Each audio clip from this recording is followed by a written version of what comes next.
Good morning, all. I'm happy to see at least 30 people here this morning on this very cold, wintry morning. Here in Durban, I think it's about 10 or 11 degrees and it's very cold. But I understand in other parts of the country, it's much colder, so it must be freezing. So all of you with your blankets over your bodies, you can join in the classroom, which we are going to get on to straight away. Welcome to everybody. And if there's anything that you need to say, you can put it onto the chat column and I will look at it at some time during the presentation. You will recall that last time we went to, we did 2018 paper, round 3. We finished the full 15 and then we did 5 of the 2019 paper. And then last week, or well, at least 2 days ago, we did the 2019 paper and went on to question 11, I think. And now, so this morning we are going to do from question 12 onwards. Let me just see where we are. All right, so I think the last one we did was this rhombus problem. And that was question 11. So today we go on to question 12. I always ask you to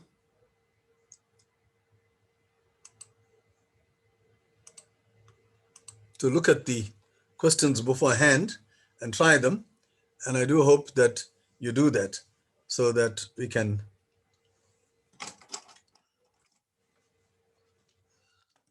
so that you already have some experience in the problem, have some exposure to it before we tackle it.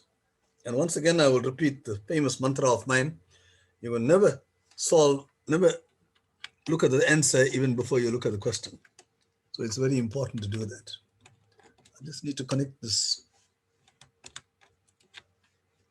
Just one moment, please.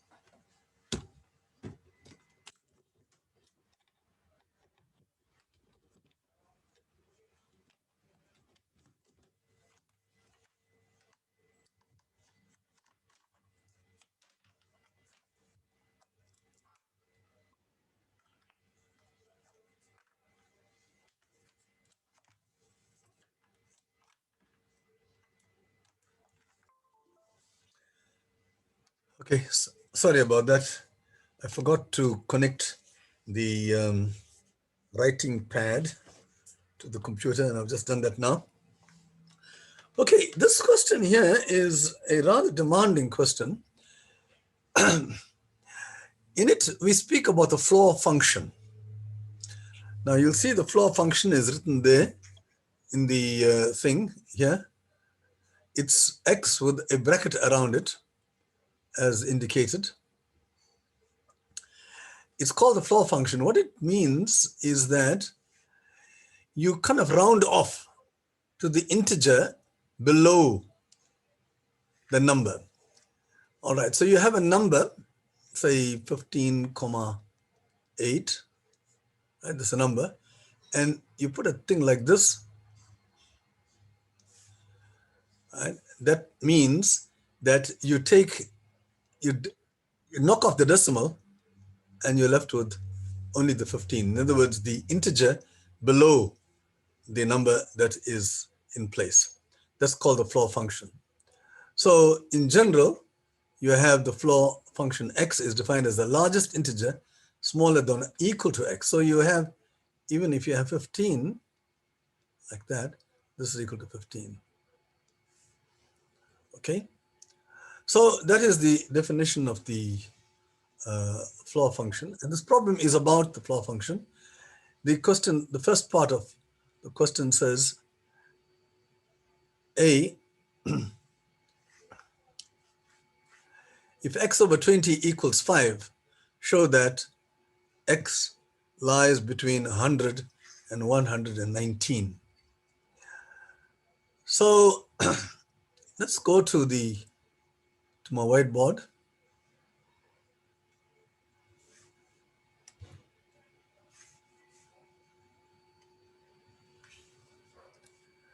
So the part A of this problem, 12a, says that x over 20 is equal to 5. Right. All right. Now, you will see, to get 5, if you take out the floor function, take out these two things, x will have to be 100, right? 100 divided by 5. 100 divided by 20 is 5. So x can be 100 because 100 over 20 is 5, and the floor function for 5 is 5, as I just said. But if you put 101, that is slightly bigger than 5. And the floor function for that also will be 5, right? Because you're taking out the decimal. And you can go all the way until you come to 120. When you come to 120, now it becomes 6, you see. So what happens is that you can only go up to 119, because if you put 119, it's still less than 5, less than 6, but greater than 5. So the floor function for that is 5. But if you put 120, that doesn't work, because if you put 120, this becomes 6. So these are the values, and there are 20 solutions. We're going to use this again. Just remember, important fact here.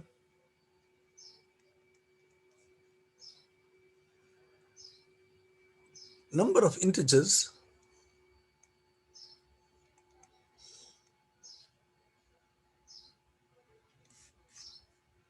x from m to n,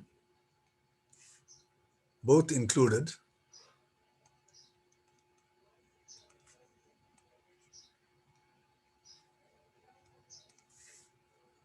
is n minus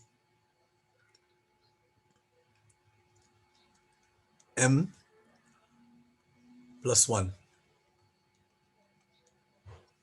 This is a very useful thing.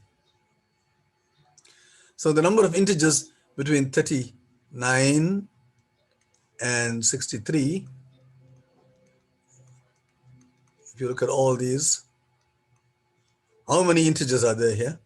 You subtract 63, the last one, minus 39, and you add 1 to it.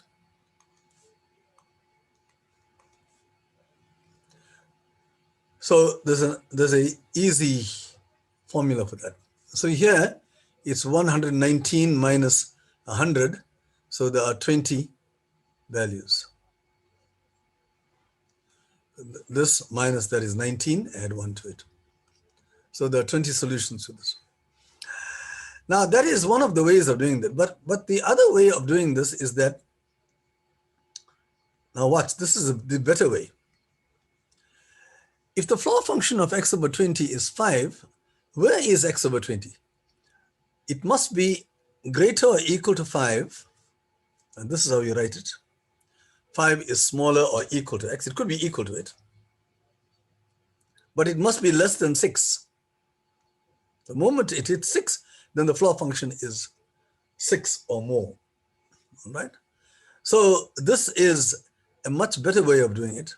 This thing here,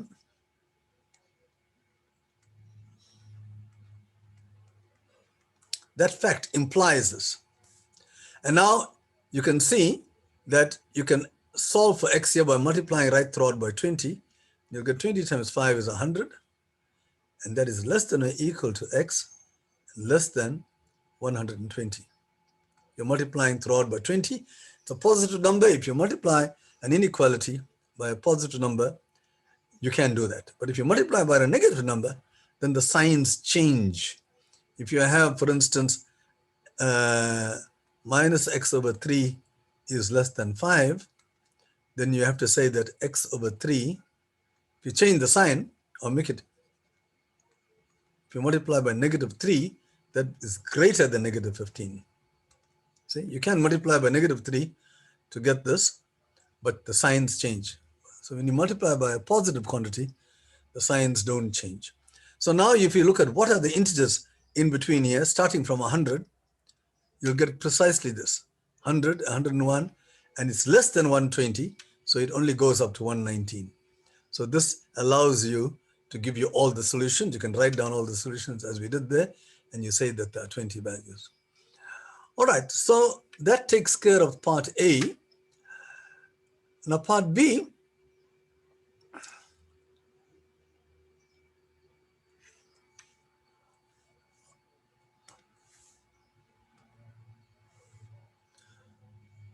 part B says, show that the equation x over 20 equals x over 19, well, floor functions of these two equals m, has exactly 19 minus m solutions if m lies between 0 and 18 and no solutions otherwise. Now that's quite a mouthful. What we've got here is x over 20 and you've got x over 19 and it's equal to not 5 anymore, you've got m, you've got some other integer m, and you want to look at the solutions of these two equations, just the way you looked at the solutions of these two, this thing. Then you can look at the solutions of these two equations, but looking for the common solutions, those x's which satisfy both of them. X must be such that the floor function of this equals m, and x must be such that the same x, floor function of that, x over 19, must be m. So this is the problem that we're looking at, and you have to try to solve this. Let's try to solve this, and then we can see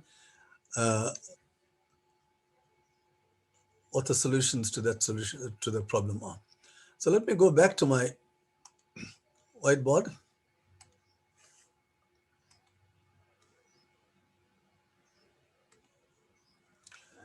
So we got two equations here. You got x over 20, the floor function of x over 20 equals m. Now, you saw before, when I did it in the second way, and I said it's a better way, this means that x over 20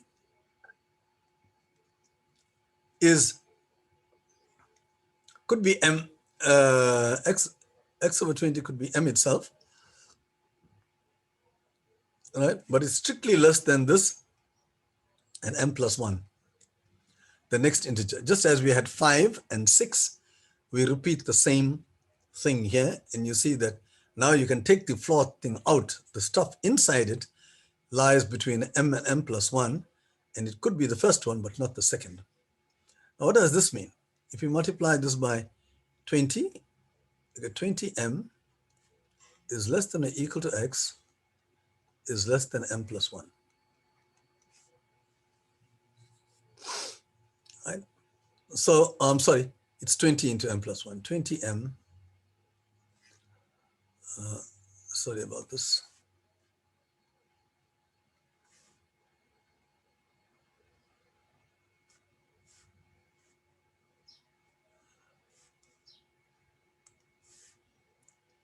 So you're multiplying by 20, so it's 20m plus 20. Multiplying both sides by 20. Let's look at the same thing here with 19.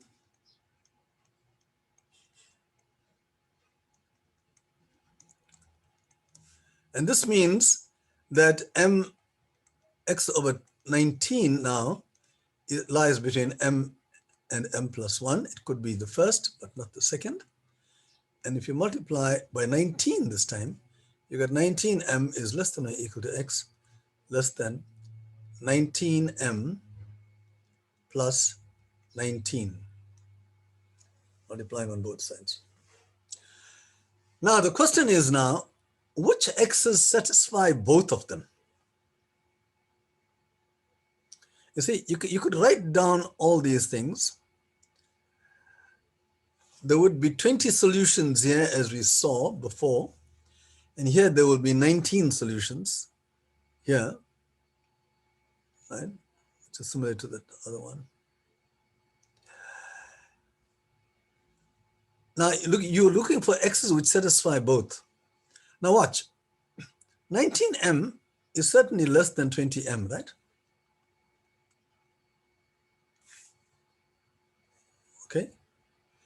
And this number here, 19m plus 19, that one, is less than 20m plus 20. We can see that. 19m is smaller than that, 19 is smaller than 20, so you add these. So the x's which satisfy both of them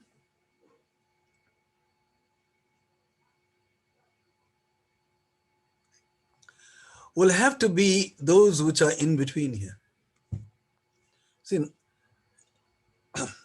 those x's which are between 19m and 20m don't satisfy this inequality here. Likewise, these numbers here don't satisfy this inequality. So the ones that satisfy both are the numbers between 20m and 19m plus 19. So the x will be, this is less than or equal to, so we can start with 20m, go to the next one, 20m plus 1, 20m plus 2, and so on. But you can't go up to 19m plus 19. You can see?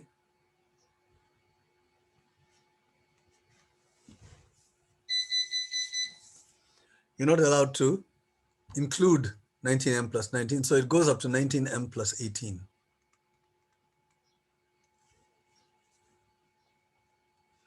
Right? So these are the solutions. And the question is, how many solutions are there? Number of solutions.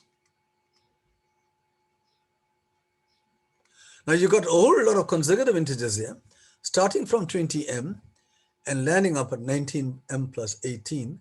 So now, what I told you earlier on is very useful. See, you have to take the last one and subtract the first one and add 1 to it. See? So the number of solutions is equal to the number of numbers here. It will be the last one minus the first one, but you must add 1 to it. And this will give you 19 minus m. All right, so this is the number of solutions. And if you think a little bit about this, m was not given, right? So if, for instance, if m was 5, right, then there will be 14 solutions, those m's which satisfy both of them. If m was 18, there will be only one solution, according to this. But if m is 19, there's 0 solutions. So if m is, because, yeah, you can get the 0. And if m is bigger than 19, you're going to get a negative number, so you can't have that number of solutions. So it's impossible to give solutions when m is bigger than 19, and for m equals 19, it's 0. The number of solutions is 0. So there are solutions only when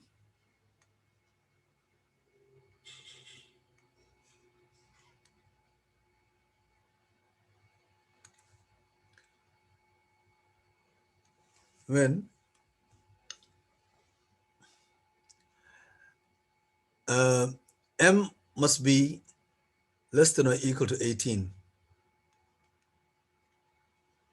right? When it's 18, there's exactly one solution. And m is a positive integer. So there are solutions when m lies between 0 and 18. So when looking at this, you can analyze it to see how many solutions there are. So just to recap, we wrote down this equation, what it means as an inequality, and the same thing here. And looking for those x's which satisfy both. These are simultaneous, what you call simultaneous solutions to two equations simultaneously. So you have those x's which satisfy both, and I argued that 19m is smaller than 20m, and this is smaller than, so the x's which satisfy both are in between here, right? And then we counted the number of solutions. All right, so that is the way to do that. Let me go back to my question to see.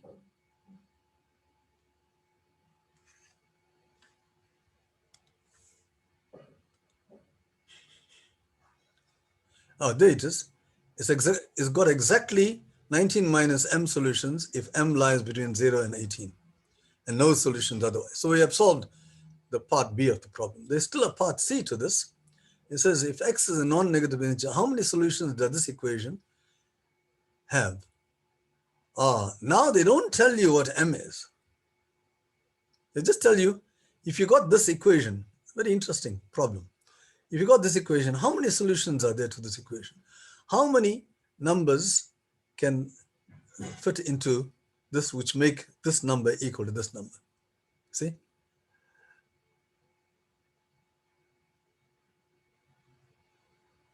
So let's have a look at this thing. We've got x over 20 equals x over 19. That's the greatest. I'll go back to my whiteboard.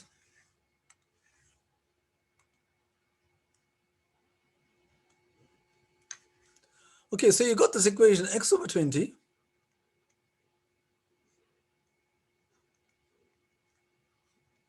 equals x over 19. Right. Now, the question is, what are the possible values for this? We just saw that this thing has solutions provided m, this was equal to m, is equal to 0 or 1 or 2 or 3 and so on, going all the way up to 18. Only when this thing is equal to any one of these are the values for m, are there solutions. Otherwise, there are no solutions. So now we need to find out how many solutions are there altogether. All right, if you take this, remember we said there are 19 minus m solutions. So for this, there are 19 solutions.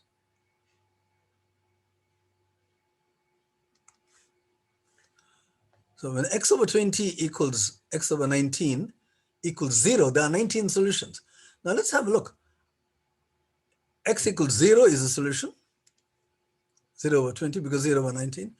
And if you put 1, the greatest integer less than 1 over 20 is 0. And 1 over 19 is also 0. So x equals 1 is a solution. And if you go on like this, you can go up to x equals 19. 19 over 20, that is the value for that is 0 because that's 0,950. 19 over 19 is 1. So 19 over 19 doesn't work. But 18 over 19 does work, right? So the number of solutions are 0, 1, 2, all the way up to 18. And that gives you 19 solutions, see? Right. So 19 minus 0, we got the answer straight away by saying 19 minus 0. But this method here tells you what the solutions are. So the next one will be 18. There are 18 solutions for 1, and there are 17 solutions for 2, and 16 solutions for 3, and so on. And yeah, it's 19 minus 18, which is only one solution for that one.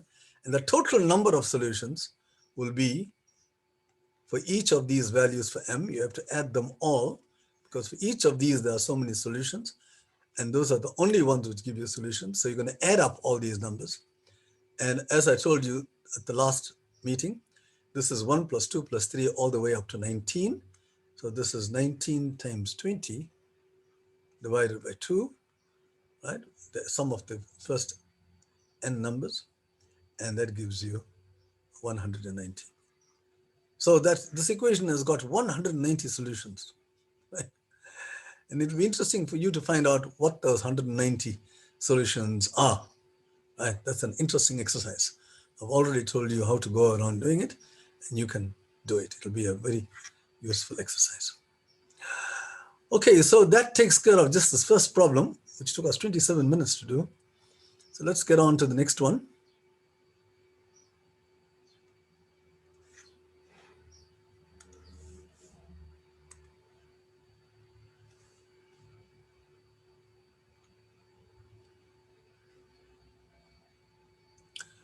All right, so you got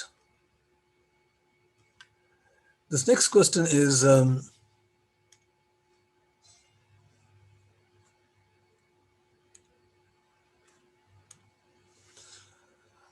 question 13. Now I'm going to go through this thing somewhat quickly. I'm going to send you the solutions. David, I just asked him to send you all the solutions. It seems that he did not send you the solutions. So he's going to send you the solutions, the ones that I've got here in front of me, and the previous ones. He's going to send it to you. Okay, let's get to the whiteboard and I'm going to explain to you what this is all about. All right, so we're looking at question 13 now. See, if you got any two numbers, say 8 and 9, 8 and say 15, any two numbers, they need not be integers, they could be real numbers, fractions or whatever. Okay, there are different kinds of means. Mean means average.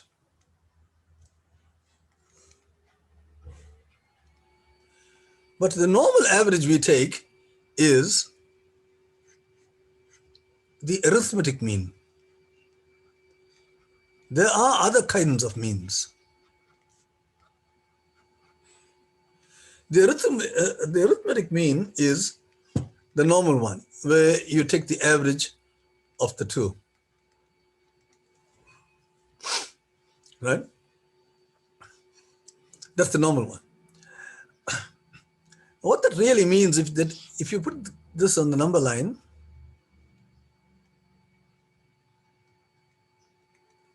you're looking for the one which is exactly halfway in between. In other words, you're looking for the x which has got the property that x minus 8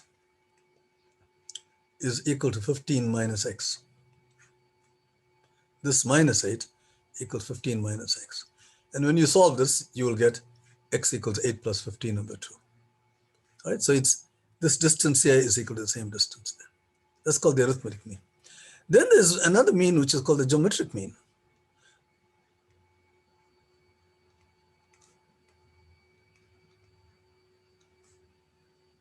Okay. Now here, you have the same kind of a thing. You're looking for a number between 8 and 15. But instead of saying x minus 8, you say x over 8. You see, subtraction is the inverse of addition. Division is the inverse of multiplication. So you're looking at multiplication rather than addition here. So x over 8 is equal to 15 over x. The ratio of this is to this is the same as the ratio of that is to that.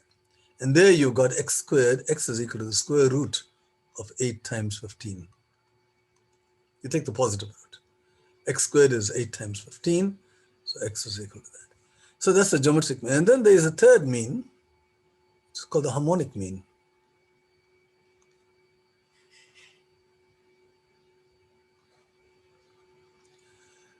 Now, this is a rather strange kind of a thing, but it occurs in music.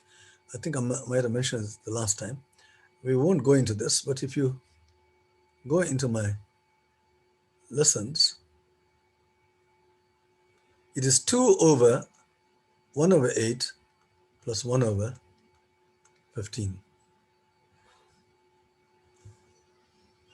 Okay, it's 2 over 1 over 8. So it's very much like this, but you are taking the inverse of it.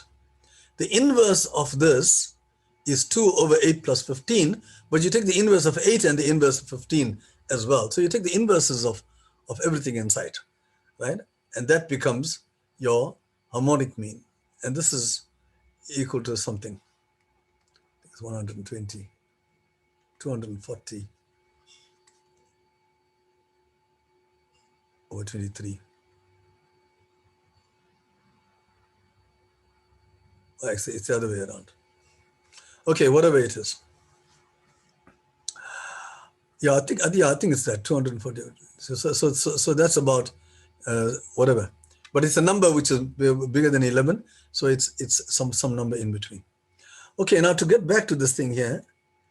So if I got A and B, you got A plus B over 2 is your arithmetic mean. Let's call it AM. And you got your geometric mean. What you do is you take the product, as we saw 8 times 15. You take the square root of that. That's your geometric mean. And thirdly, you have your harmonic mean, which is 2 over, and you take 1 over A plus 1 over B, and that is called the harmonic mean, HM. So all that different types of averages. And what this problem here says is prove that this is bigger than this, and this is bigger than this, always. Prove that this is what happens. If you look at our 8 and 15, right, we had that 8 plus 15 over 2 was 11.5, right? And the square root of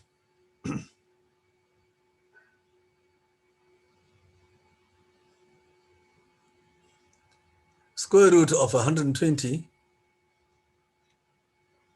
is just under 8 times 15. It's just under 11. So it's maybe 10.9 something, and that's bigger. And then you have the harmonic mean. The harmonic mean, I think we saw it was 240 over 11. So that is over 23. So that is 10 and 10 over 13. So it is somewhere here. 10 over 23. 10 over 23 is some number here. Okay, you can check this thing out. 10 over 23 is certainly less than 0.9. So this to prove that this always works. All right, so this is a theoretical question. Now I'm going to prove it. I'm going to prove this first part first.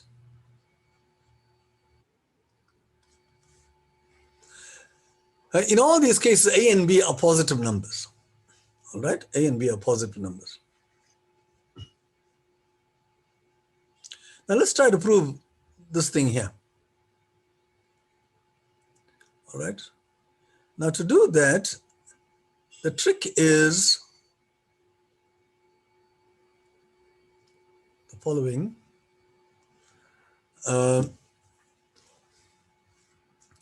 You want to show this. So in other words, I'm going to put a question mark. Right. Is it true? Question mark is it true that A plus B is greater or equal to 2 times root AB? Multiplying on both sides. Right. Okay, now, is it true that to get to this, you have to square on both sides? Is it true that A plus B all squared is greater or equal to 2AB? Is that true? Right? Then you're asking yourself, is it true that A squared plus 2AB plus B squared is greater or equal to, oh, I'm sorry, this is 4AB. You're squaring on both sides. Is it true that this is greater or equal to 4AB? And then you ask yourself, is it true that you take this and bring it to the other side, A squared minus 2AB plus B squared is greater or equal to 0? Is that true? But this is A minus B all squared. A minus B all squared. And that is, yes, it is true. Right? Because the square number is always positive. So the way to prove this is to start from the back, right from the end, because we know that is true, that is true, and write everything backwards. You see? And you will come to this. So you'll start with this. A minus B all squared is greater or equal to 0. We know that is a fact. Then this implies that, because you're expanding it, right? And then you add 4AB to both sides to get to that one. If you add 4AB to this side, you'll get 2AB, and you're adding 4AB to 0, you get that. And this one here, you can write as A plus B all squared, you see? And then you take square roots on both sides and you come to this. And once you come to this, you can come to that. You see? So the question here is, this is what we call the backward-forward method of proof, where instead of trying to prove something, you assume that and keep coming down and you come to something that is true. But don't start with this. You don't know that. This is what you're trying to prove. A lot of people, they do this. They say this, they start with this, and they say implies, and come to that. And they say, that is true, therefore that is true. It doesn't work like that. You must work backwards. See? Understand that. Because you can't, if you start with this, then you are saying you are saying that this is true.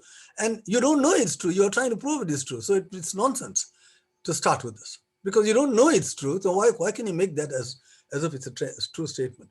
This kind of thing happens in trig. A lot of people, they're asked to prove an identity, and they start with that identity, and they say some identity, and they keep going on, and in the end they come to a thing like this: 0 equals 0, and they say, right, therefore we have proved our identity.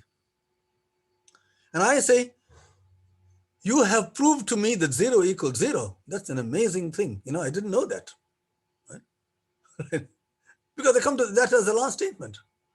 You should start off by saying that 0 equals 0, because you know that to be true, and come to your identity. You see, you can't assume something that you don't know to be true. So that's just a little logical lesson for you. Okay, now let's get on to the next thing. This one here. Is this true? Right, now this part here, it's not easy to show this.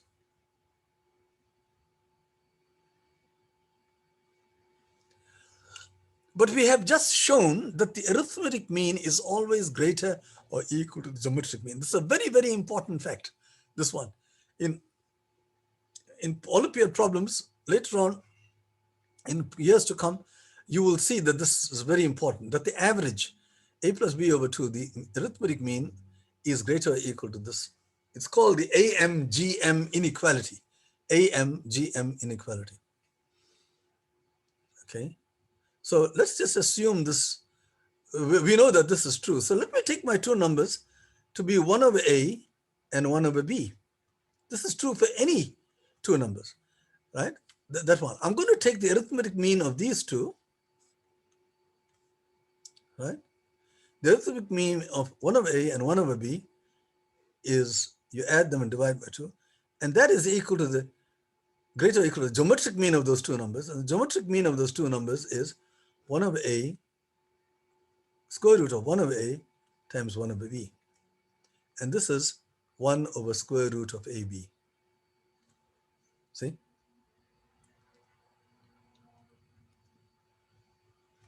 So this now we know to be true. This part here we know to be true because we just proved it. We proved it for a and b, but a and b were any two numbers.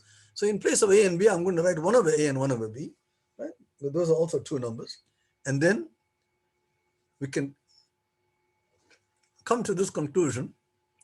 And from here, I'm not going to do it. You can work yourself up to this part here.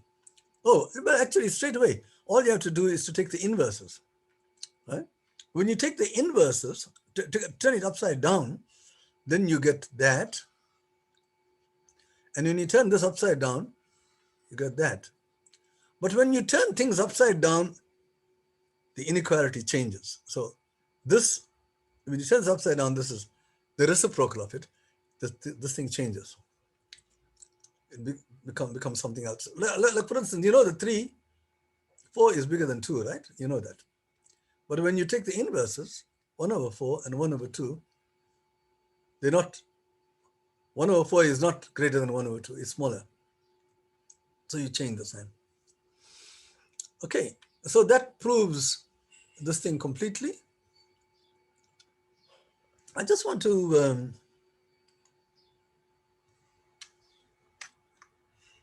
I'm going to go to my book now and I'm going to tell you what to read.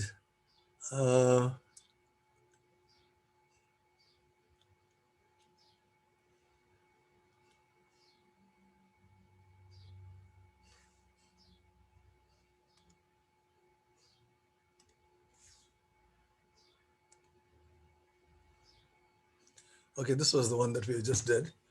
Mm.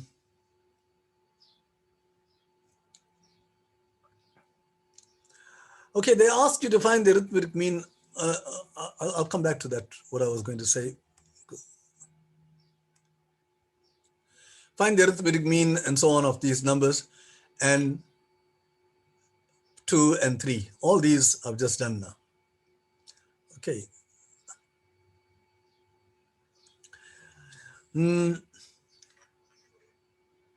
Let me,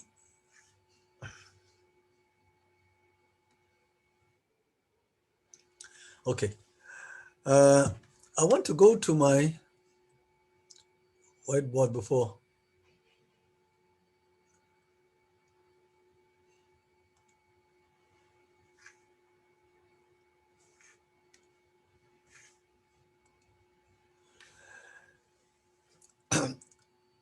I've just gone to my book, but I'm not going to open up my book because it's too much of a complication.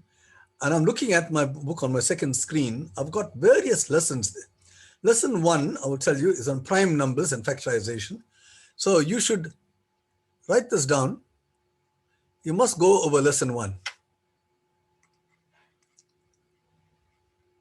Right, you guys should read lesson 1. It's quite a long lesson. It's got 18 pages in it, but read it like a storybook and see how much you can understand, right? And whatever you understand, you learn it. That's fine. Then the next thing you do is you go to lesson 3. But here, don't worry about sets and functions and all that. You just go to counting and probability. Even probability is a little bit difficult for you guys, but certainly you should do counting. Okay, that's in lesson 3. And lesson 4 is another useful lesson. It's called useful formula. I'm saying useful lesson. It's a very nice lesson. Right. You will enjoy that one.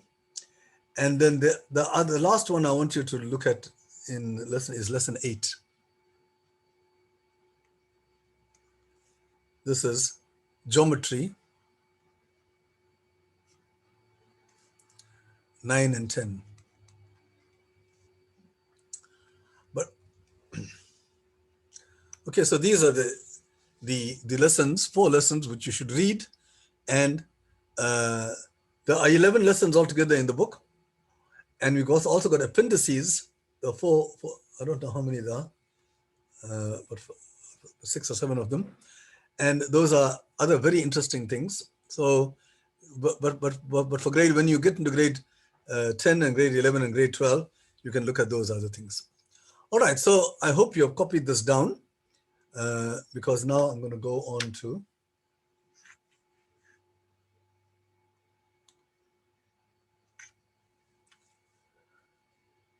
the next problem, which is number 14.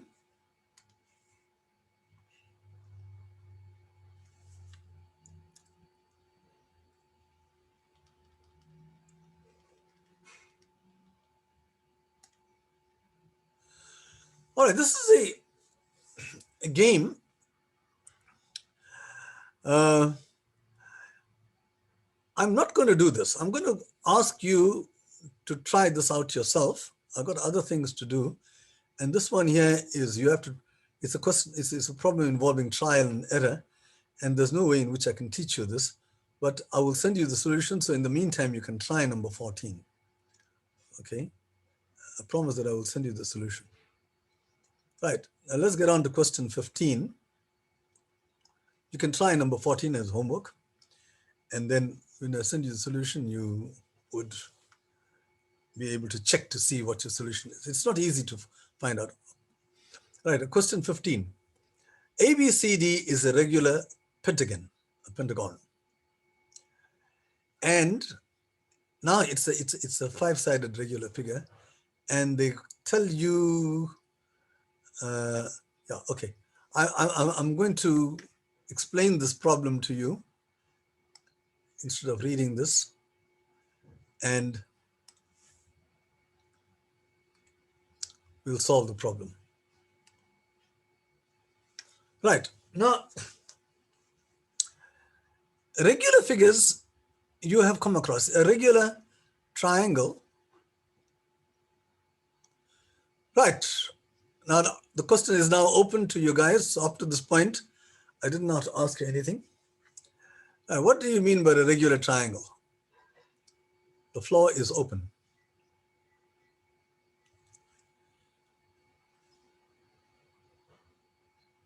You can switch off your mics.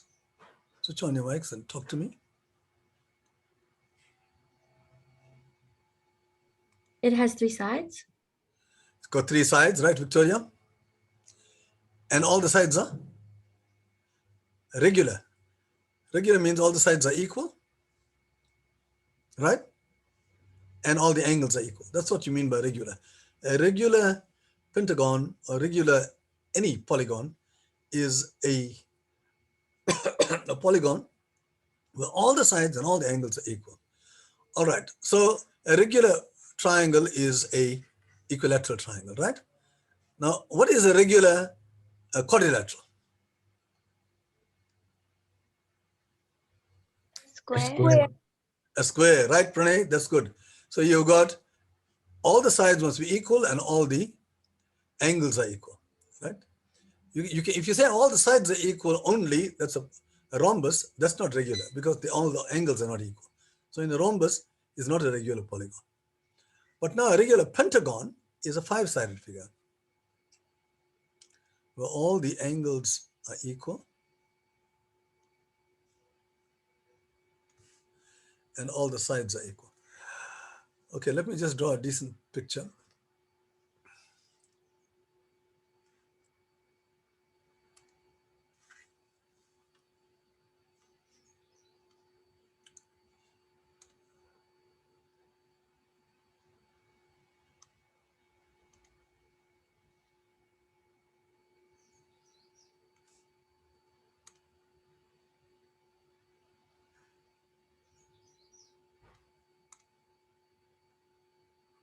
That's not bad. Not bad, free hand. Okay, so that's a regular pentagon. Now, those of you who have been with me for the second round 2 training will know how to find the angles of a regular pentagon. Now, let's just talk about it first before we go on. So what is the interior angle of each regular pentagon? All these angles are equal. What are they equal to?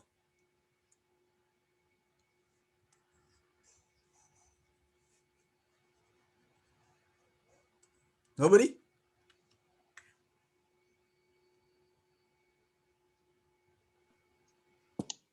Okay. 108. 108, right, Chisomo? Right, can you tell me why? Because we can use the formula n minus 2 times 180 divided by n, where n is the number of sides of the figure.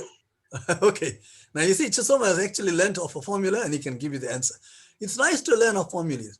It's very useful to know many formulas in your head, right? Don't feel shy. So there are people who are saying that we shouldn't make people memorize. I don't believe that. There's a lot of memory required in mathematics. So he says 108. But if you don't remember it, the sum of the exterior angles is always 360, no matter which polygon you take. And there are 5 exterior angles in this. So each one, they're all equal. So each one will be 72 degrees. The exterior angles are these ones here. The one, if I extend this. So therefore the remaining, you can't see the picture? Oh, I'm sorry. I'm not sharing. Is that the problem? We can see it. You can't see it. Then somebody is talking and they disturbed me. I thought. Okay, so each angle is 108 degrees. Now, what they do is in this problem here, they've joined all the diagonals.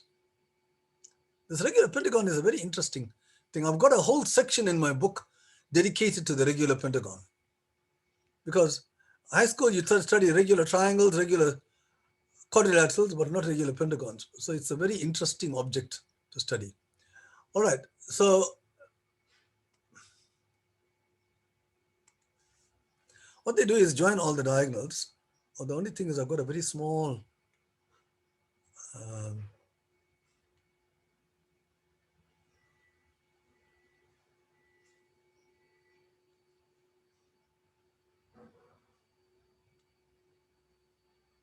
oh,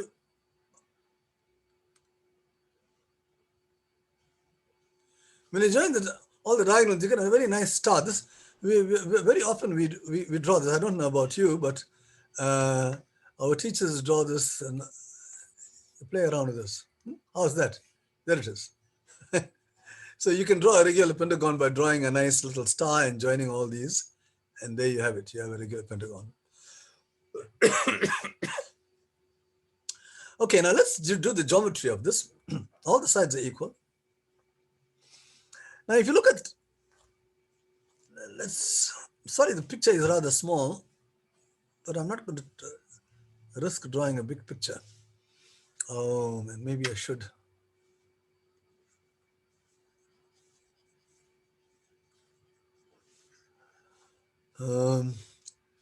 Picture is not going to be very nice. Let's draw a.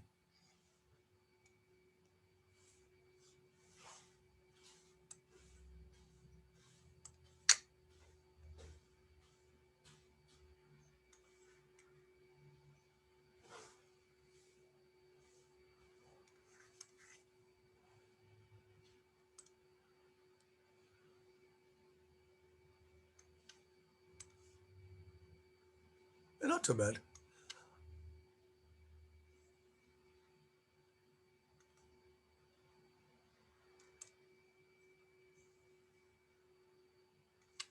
Sorry, all this is taking too long. You know, guys, I picked up a lot of problems from 2020, and I wanted to do those. So I probably will go on. Those who want to stay can stay, and I will do some 2020 problems, but we might have to go on to well beyond 12 o'clock. But those who want to stay can stay.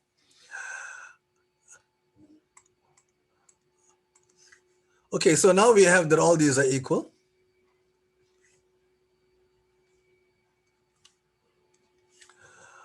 Okay, now I want you to tell me what this angle here is. Pointing to this angle, there are three angles here, all of them are equal. And I'm telling you they're all equal, but you tell me why they are all equal and what they're all equal to.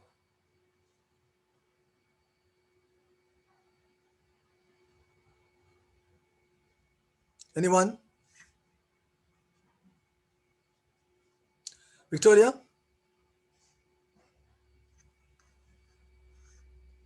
They're equal to 108/3.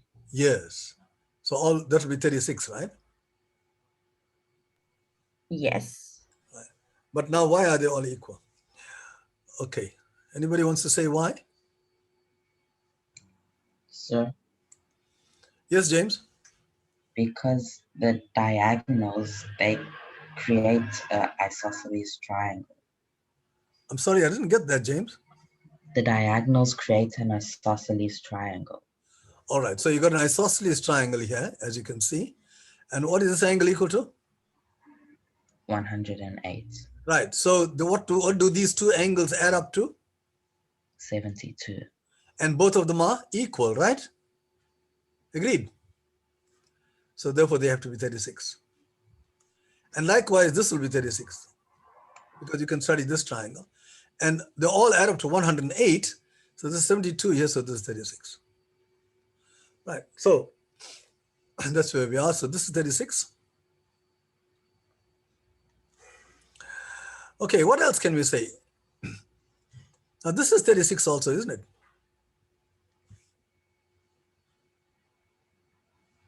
Right? In fact, everything is 36. So now that means I've got another small isosceles triangle sitting inside here.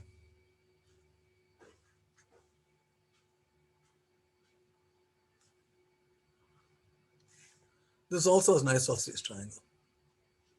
See?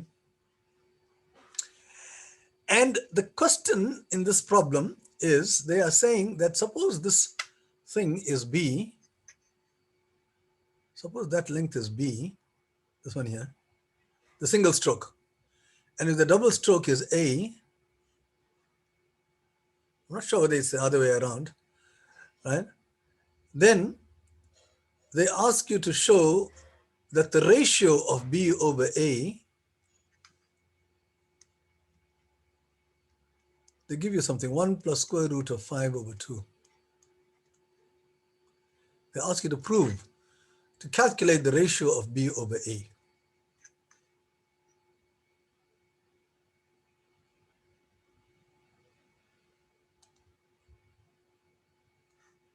Okay, so how do we go around doing this?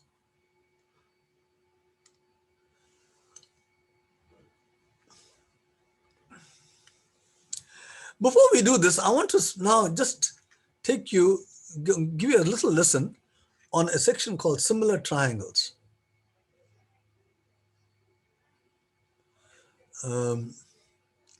Just roll this thing up here like this. Okay, similar triangles. Now, what are similar triangles? You study similar triangles in grade 11. So let me just tell you, it's very easy. Although people make a big sing-song out of similar triangles, but there's nothing very complicated about similar triangles. Now, this is what similar triangles are all about. If you got two triangles which have got the same angles,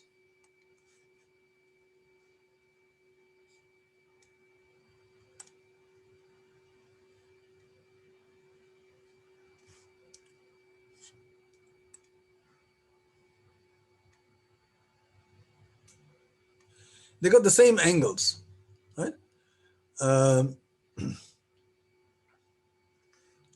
Let's indicate that. Let's call them X, Y, and Z.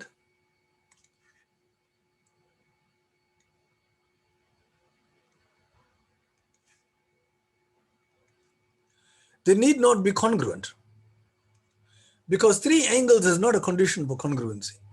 You got 3 sides, you got 2 sides include an angle. You always have a side when you're talking about congruency, right? 3 angles is not a condition for congruency, because you can see here, you can have a tiny triangle and a bigger triangle, and they're not congruent, but they got the same angles. See? But what's interesting is you can take this tiny triangle and you can move it right into the big triangle. I'm going to do that. I'm going to move it inside here. And then you'll see that you get something like this. These will be parallel like that. See?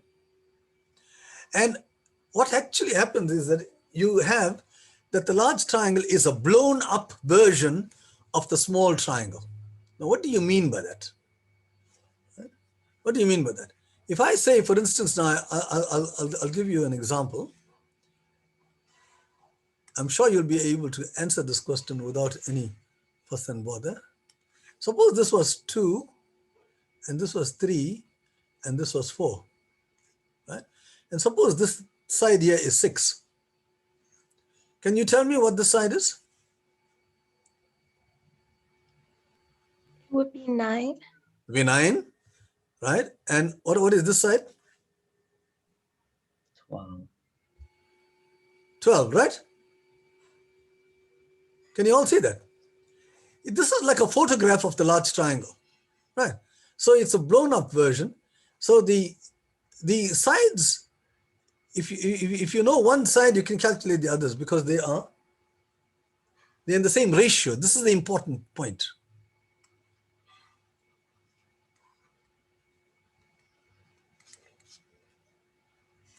Okay.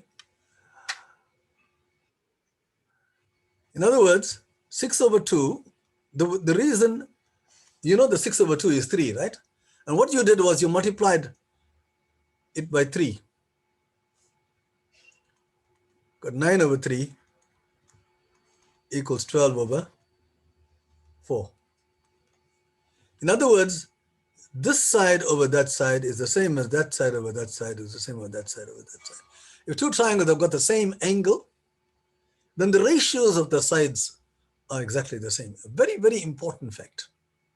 See? Similar triangles. And actually there is a converse. In other words, if you've got two triangles where you have that the ratios of the sides are the same, you can conclude the angles of the triangles are equal. They are similar. See? That you'll prove. You'll prove all this in metric. Okay. So just remember, if two triangles have got the same angles, then they are, the ratio of the sides is the same. I'm going to use that fact now to prove this. I'm going to put it in the same page because then I've got my diagram here. Okay. In this picture here, I have two similar triangles. That's the interesting thing. Let's call this A, B, C, D, and E. Right?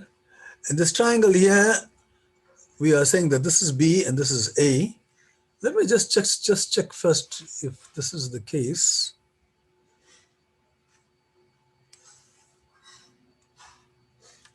Oh, the A was here. A is here, B is here. We need to show that A over B is 1 plus root 5 over 2. And there's some other question there that we can look at later. Okay. So let's go back to my whiteboard.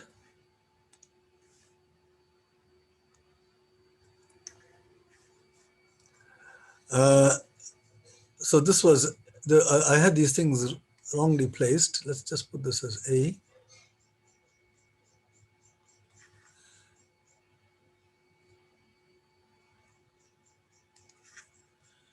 So this is A, this is B. Well, now look at this triangle. The small triangle here, what are its angles? It's ADE.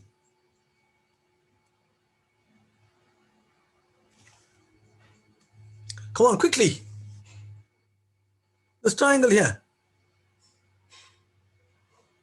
If you don't answer, I'll get on to the next question. You know, you can see it. It's 36 here. What else? 36. 36? 108.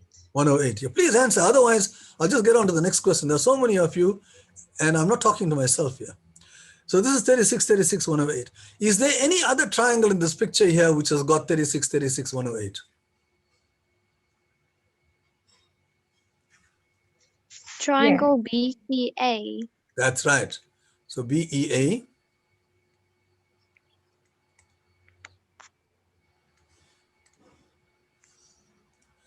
So B is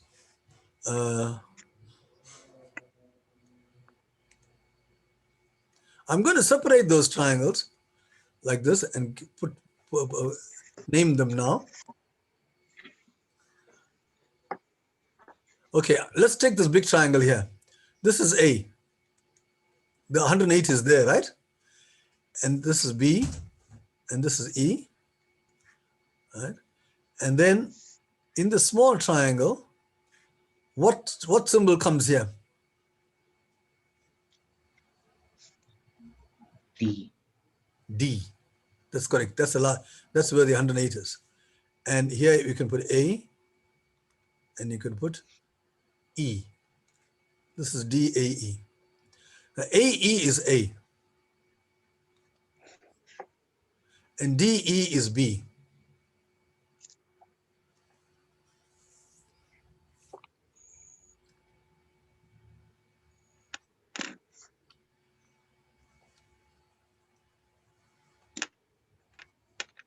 But you will see AE is here as well. So this is A here.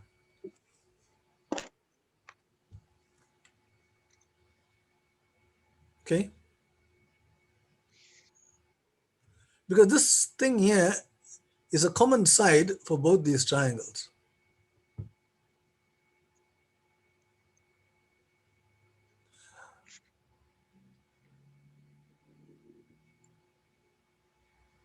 So these two triangles are similar, and this is B here, because DA and DE are equal to B, and this is also A here.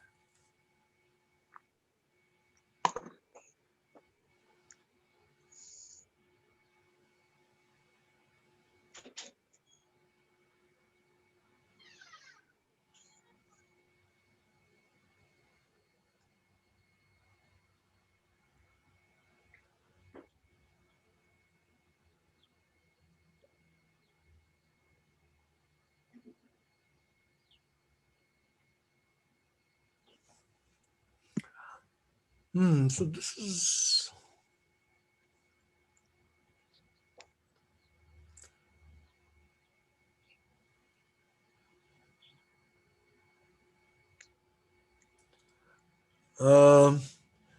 well, this is, it doesn't seem to be going anyway. I've taken the wrong triangles. Sorry. Let's just go on with this. Actually, okay, these are similar, but I can't make any conclusion here at the moment. Okay, now let's look at, if this is 36 and this is 36, what is this angle here? That is 72, isn't it? It's the exterior angle of this triangle, right? And likewise, this angle here is 72. And then you can work this out to be 36. So in actual fact, what I needed was, there are two triangles here, two new triangles, which are similar. Can you see it? But the angles are not 36, 36. They are 72, 72, and 36. Which two triangles have got the angles 72, 72, 36?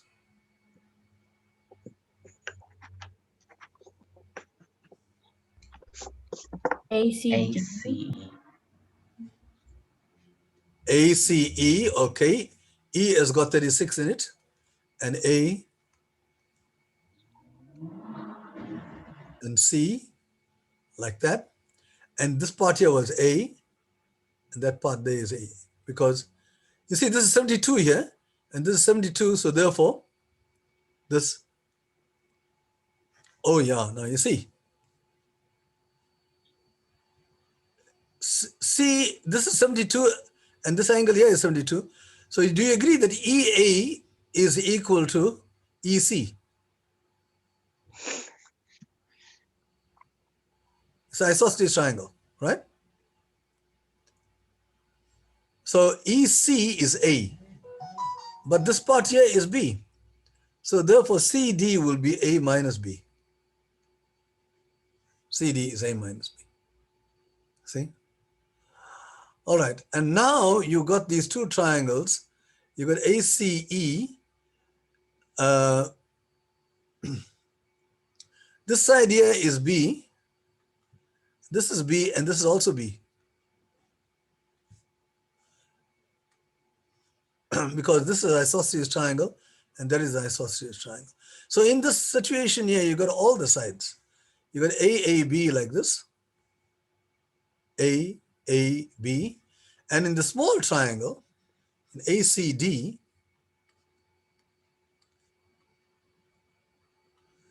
you got a 36 here. Oh man, it's ACD, ADC.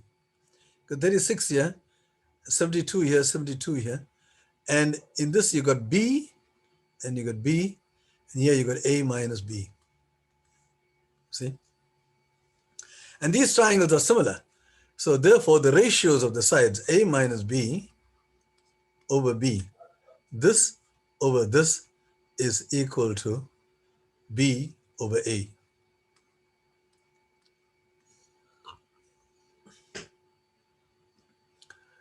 See? So this is not an easy problem, as you can see.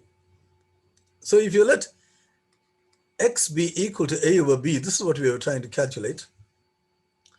This part here is A over B minus 1, and this is B over A.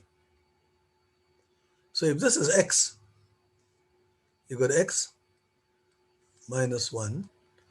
And this is a over b, so it's 1 over x. See, you get 1 over x. And now you have a quadratic, you have an equation. When you multiply by x, you have x squared minus x equals 1. And that gives you a quadratic equation, x squared minus x minus 1 equals 0. Right, this part here, I'm taking it to the top there. And when you solve for x here, you will get x equals 1 plus square root of 5 over 2. I don't know how many of you know the roots of a quadratic equation, minus b plus or minus the square root of b squared minus 4ac, and that is what you use here. So I went through this thing rather quickly, but, and sorry, I took a long time because I was comparing two triangles which were not correct. I should have compared this little triangle here with this large triangle. Anyway, even if you didn't understand anything, but there was a lot of geometry here with a lot of isosceles triangles, a little bit of similar triangles, and something about the Pentagon. And you have this very interesting ratio here, 1 plus root 5 over 2. Anybody has come across this number before? 1 plus root 5 over 2. It's a very important number in mathematics. It's called the golden ratio. Have you come across the word golden ratio? Okay, you haven't. The golden ratio is this number, 1 plus root 5 over 2. Okay, it occurs many, many places in mathematics and nature and so on. It's almost a number that has been created by God. So it occurs here even in the regular Pentagon. All right, so that takes care of the last, oh, actually, I don't know whether that's the last problem.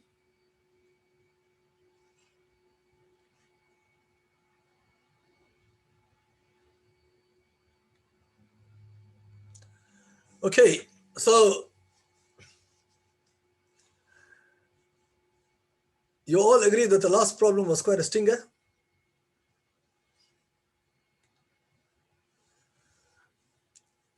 Nobody agrees. What's happened to you guys? Are you guys too cold today? What's going on?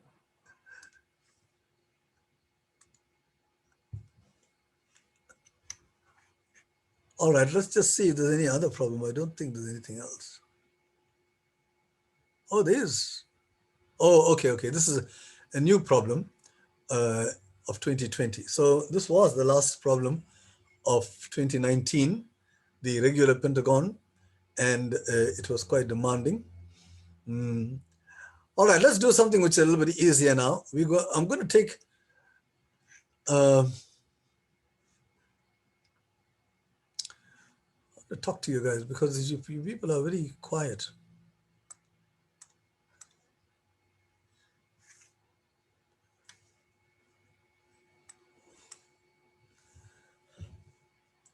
Okay, we've got 36 people in the class, but you are all very, very silent. It looks as if nobody in the class. So let's get some more action, please. When I am asking a question, anyone can answer. Just unlock your microphone and just shout out so that we go on. I don't want to waste time.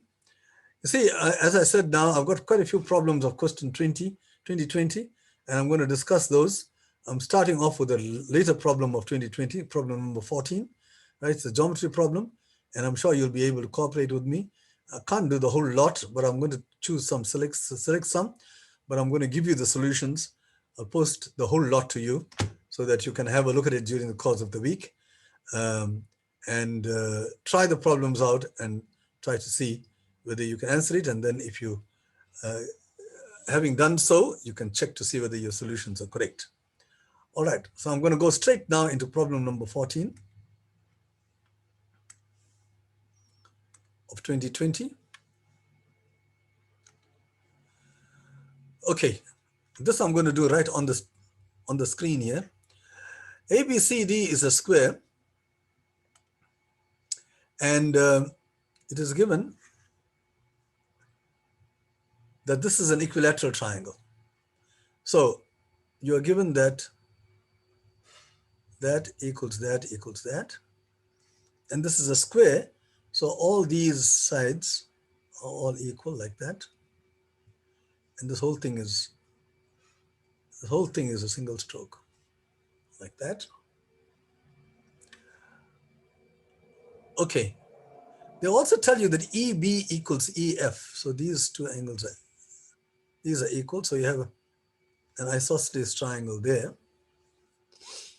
Okay, and they ask you what is the angle CEF, this angle here X, CEF. Right, Aaron, tell me something. You can figure it out by because you know that ECD equals 60, Okay, good. and because you know ECD equals 60, you can conclude that ECF is 30 because it's 90 minus 60. Right, okay. And then because of that, you can figure out what X is because it's an isosceles triangle. All right. So it's 7. Yeah, but this is the isosceles triangle is a big one. So let somebody else answer. This large triangle here is isosceles. Oh, sorry. I thought that it was okay. Yeah, sorry. Yeah. The large triangle is isosceles because this is equal to this. Come on, anybody can tell me what this angle here is? B is 180 minus 30 over 2. That's right. 180 minus 30 is 150. And these two are equal. This is an isosceles triangle. So this is 75. Right? But then we are told that these two are equal here. So what will this be? 75. 75. But this one now is the exterior angle of this triangle, isn't it? Yes. And this is 30, right? Yes. So what is X? 45 55. degrees. Good. Okay, you happy with that? No, it's nothing like that regular Pentagon one. So I hope, you see, this kind of problem, all of you should be able to do it. This geometry, there's a lot of isosceles triangles, right? Don't make any assumptions. Just write down the information that you got onto your picture and do angle chasing. That's what you call angle chasing. You start from 60, you go to 30, you go to 75, you go to 75, and then you go to 45. You see, you chase angles. Okay, so let's just get to the next problem.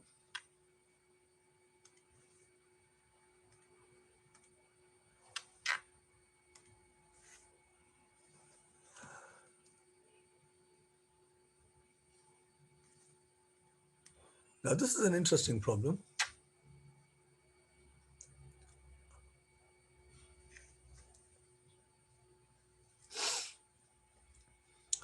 A rectangular prism. All right. Now, what is a rectangular prism? Rectangular prism is, well, a lot of things are rectangular prisms. A box. A box is an example of a rectangular prism.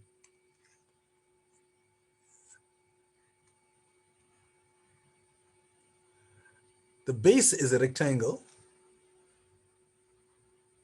and it's kind of a vertical object, you see, like that. If the base was a triangle, it's called a triangular prism. You could have a triangular prism.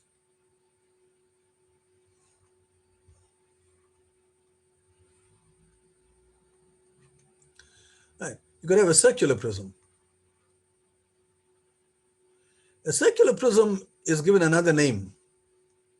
What's another name for a circular prism? A cylinder. Cylinder. A cylinder, right?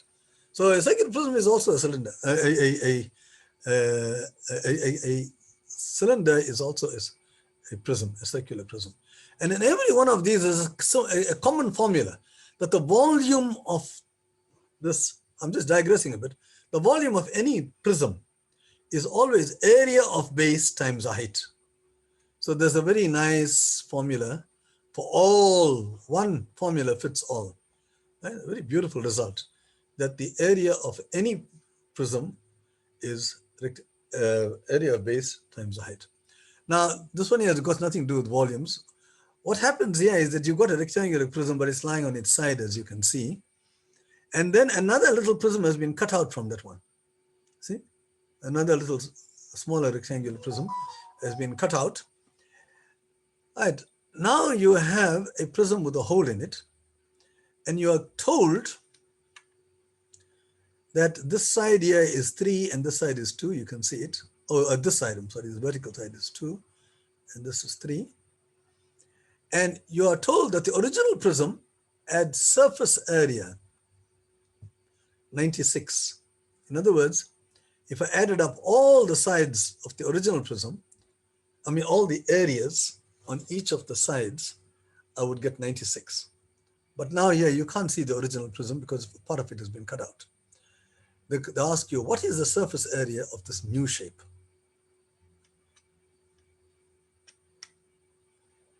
Yes, Aaron. It's just 108. You say it's 108? How did you get 108? Because the B, like the side B and A, basically just replaced what was already there. And you just have to add the side parts that have also been cut out. So it's just 3 times 2 times 2, which is 12. You add that to 96 and you get 108. All right, that's very good, Aaron. You went very fast. What Aaron is saying is that, you see the A, the floor of this is the same as the top of that, right? The area. And that far end of this cutout piece is the same as this area here. So what he is doing is he's moving up the A to the top and moving the B to the side. When you do that, you've got the entire prism now, and that's 96. Right? So the only things, if you want to work out the surface area of this, it'll be the surface area of this plus these two, but then you got these 2 extra sides on the flanks, which we didn't have. The front one is added because you brought the back to the front, and the bottom one is added because you're taking the bottom one to the top.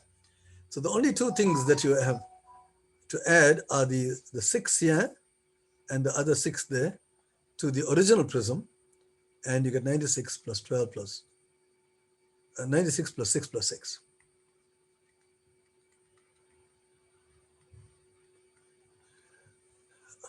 Have you seen this problem before, Aaron?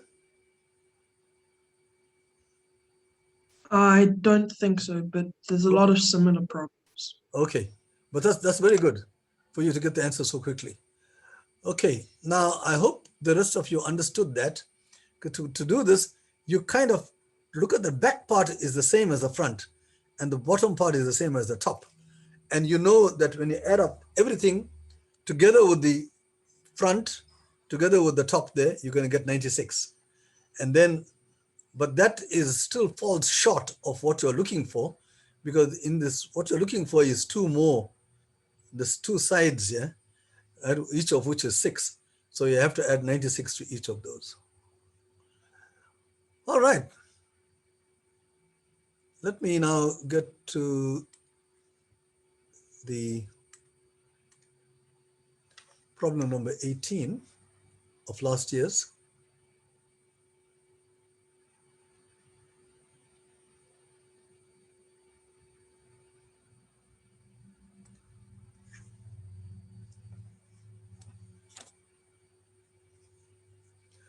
A school achieved a metric pass rate of exactly 96.8% without any rounding. What is the smallest possible number of pupils who did not pass? So the pass rate was 96.8. That's a pass rate. The question is about the pupils who did not pass, those who failed. Right, so you got 3.2% failed. Now, you can't have 3.2 pupils, right? So you want to know what is the smallest possible number of pupils. You need to have around a whole number, right? So anybody wants to suggest how you're going to do this thing? Oh, Aaron again. Is there anybody else? Okay, so, there are a couple of people. Let me just check you out. Okay, who raised their hands?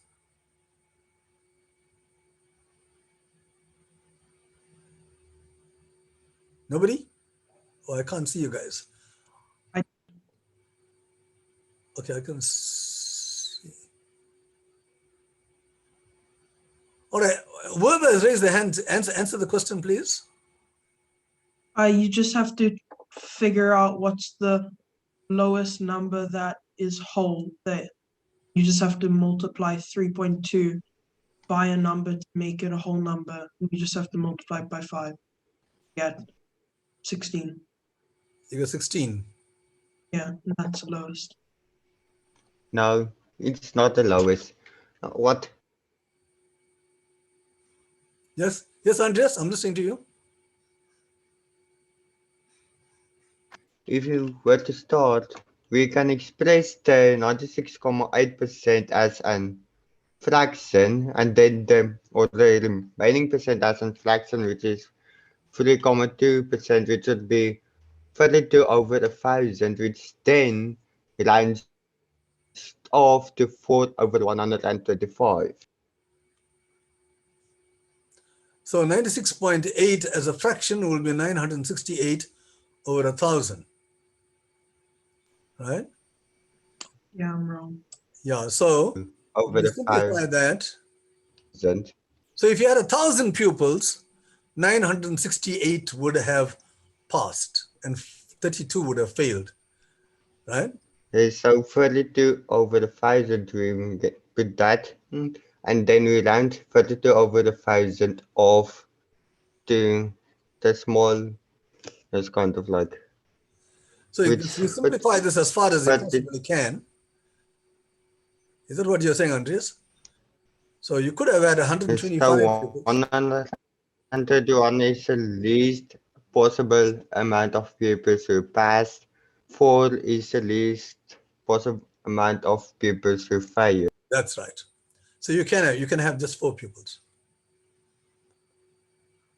All right, okay. You got that. So you were looking for the least one. I like the idea that what he said was 3.2. You have to multiply this by the smallest number you can get is 16. So 16 is actually a possibility. If you make this thing, if you divide by 4 or divide by 2, yeah, you make 484 over 500. So you can have 16, but that's not the smallest, right? Okay. So the trick about taking 3.2 and multiplying by 5 is not the thing that really works here. Although it looks as if it's going to work, but you got a better answer than that. Okay, so 96.8% of 125 is exactly 121. That's a nice whole number, see? And that's the smallest possible number that you can have. Okay, let's get on to the next problem.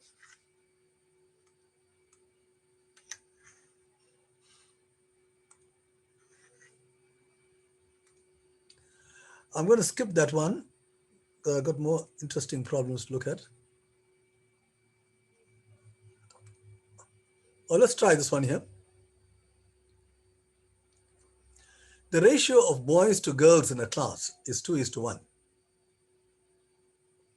One boy leaves the class and 2 girls join the class.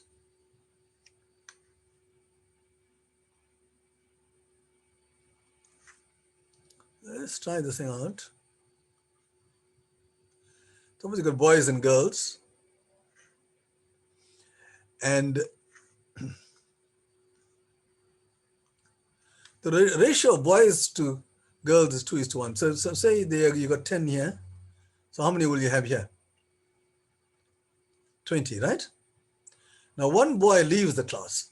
So how many are left here? 19.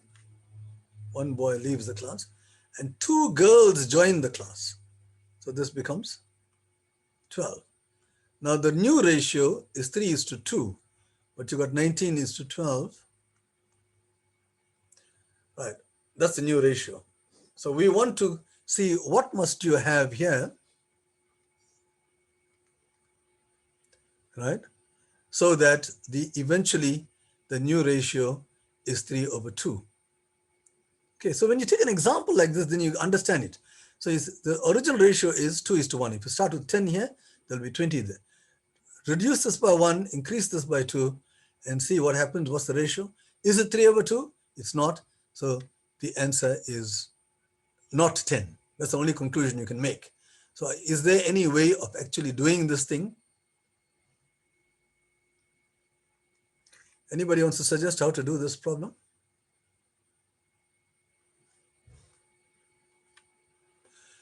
Oh, come on. Aaron is the only one who's answering. I appreciate Aaron, but come on, somebody else must answer now. You got 32 people here in this class. Not a single one is opening their mouths.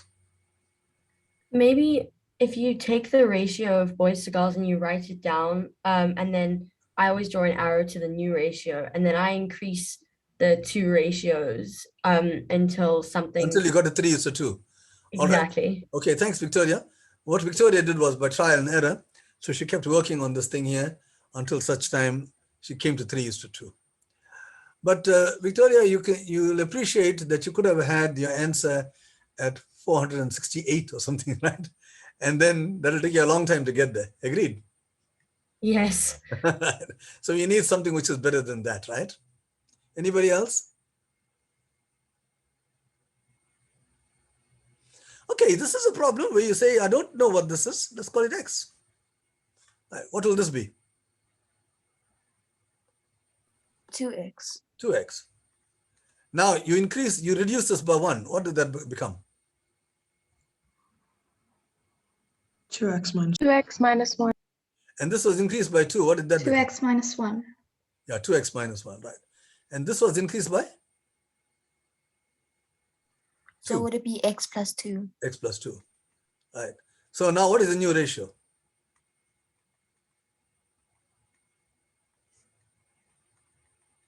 Agreed? Right. So this is the ratio now. And you want that to be 3/2. Right, Victoria? Yes. Now you got an equation and you can solve for x, right? Cross multiply, you get 4x minus 2. You got 3x plus 6. And 4x minus 3x is x. Bring all the x's to one side. 6 plus 2 is 8. So the question is, bear in mind, what is the question? How many pupils were there in the class originally? So what we've got here is x is 8. So here you had 16. So how many classes were there originally? 24. 24. Let's just check it out. When this thing reduced by 1, it became 15. And when this increased by 2, it became 10. And 15/10, lo and behold, is 3/2. See, mathematics is so useful, huh? So in a problem like this, you don't know what the number is, give it a name, call it x, get an equation. This is a very popular method of solving problems. Unknowns, give them names, work towards equations. When you get an equation, you can solve, and then you can solve for your unknown. So this is a good example of that.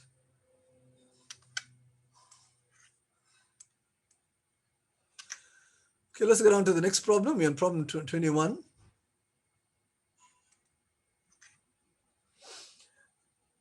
In the diagram, angles A, B, C, okay, we can see everything. Okay, this is 90 degrees and 90 degrees. You got a 6 here, you got a 9 here, and you got across here, you got 8. So you got 6, 8, and 9, right? The question is, what is AD? You've got right across is 8.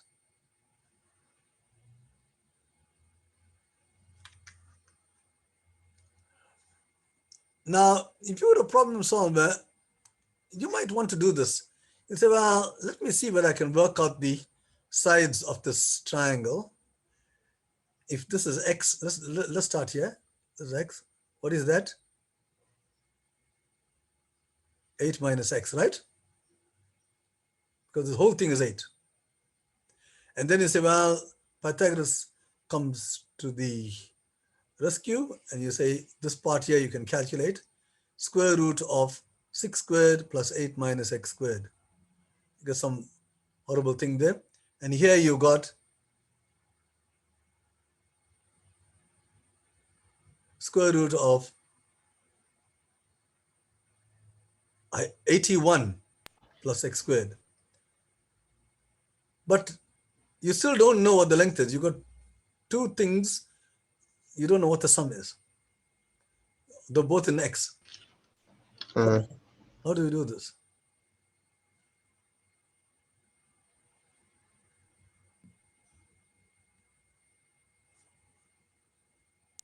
You can figure out the entire thing by combining A, B, and C, D. If you combine A, B, and C, D, Yeah, you get 15 because they still are, they would still be one of the angles that you could figure out. I meant one of the sides to help you figure out what the hypotenuse is.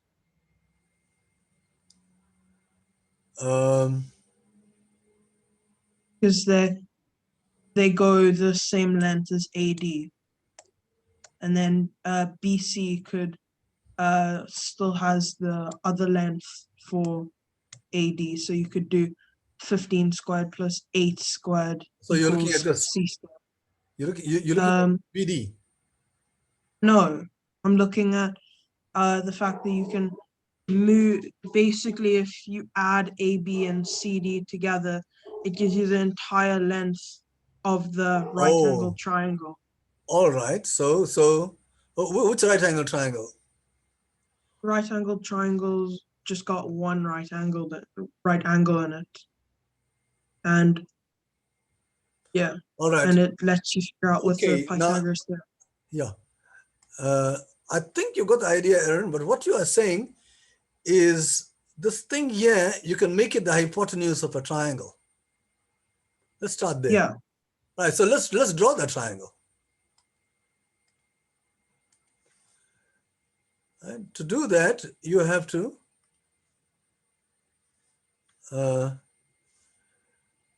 extend this.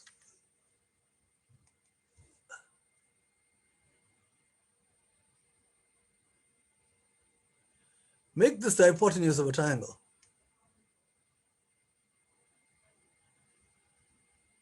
Like that.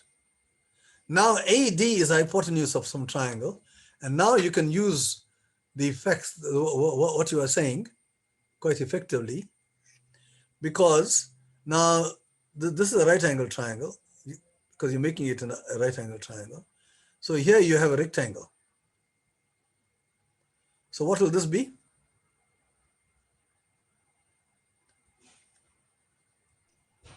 Six. That will be 6. And what will this be? 8. 8 plus x. No, the whole thing is 8. So therefore this is 8. So this long line here, you've translated and pushed inside here. See? So now AD becomes the hypotenuse of this large triangle. And there you got all the sides. So what's AD? What's AD squared?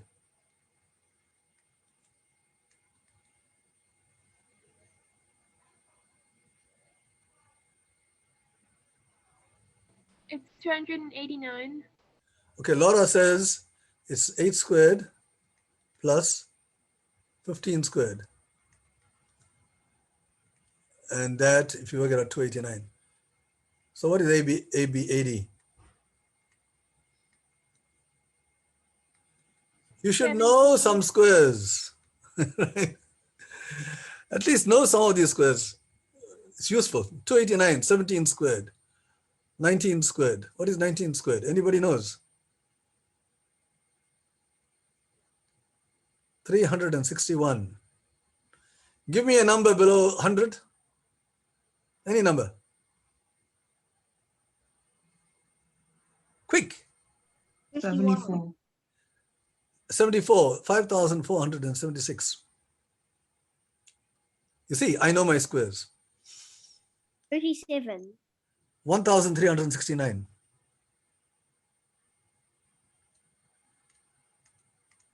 How do we do it so quickly? How do you do that? Some other time I'll tell you, not today. But I also have learned, I like working with squares, so I know most of them by heart. 1,296. What's that? 1,000? 1,296. 1,296. Oh, man, you are killing me there. Well, it's just below 169 million. So I can't give you this offhand. Okay, maybe some other time. Well, I can tell you it's 1882 something with the ending off with 16. Is that near? I just know that it is 1,296 is basically 6 to the power of I know it's 6 to the power of 8. 1,296 squared is 6 6 to the 8. Okay, let's get on. Let's get on. He's giving me, I told him less than 100. He's giving me one over 1,000. Okay, now problem 22 is a very interesting problem. Flood, Hagrid, I don't know what kind of names these are, Dutch, and Sanjeev are running in a 1,000 meter race. All three. They each run at a constant rate. Now, after Flood has run 250 meters, he is 25 meters ahead of Hagrid. So let's just record that information.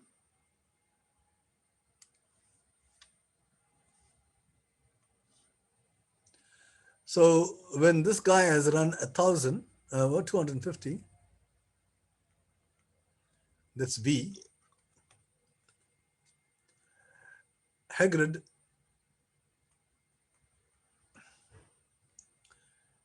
is 25 meters ahead of him. They're running in this direction. Right. After Hagrid has run 500 meters,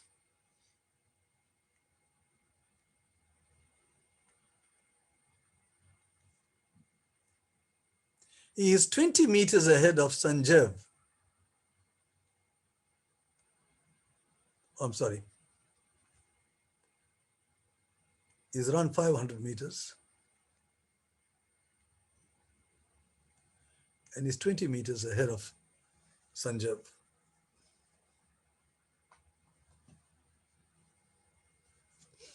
Now the question is, when Flood finishes the race,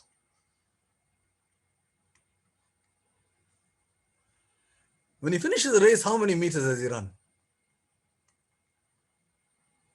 1,000. 1,000 meters. When he finishes the race, how many meters behind is Sanjeev?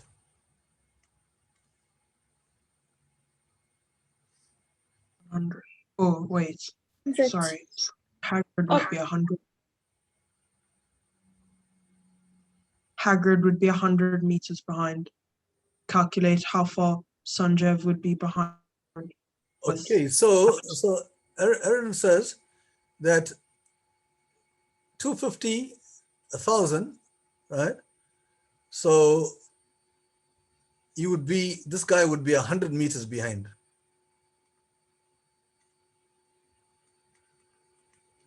Because when he does 250, he is 25 ahead. So when he does 1,000, this guy is 100. So you know where Hagrid is.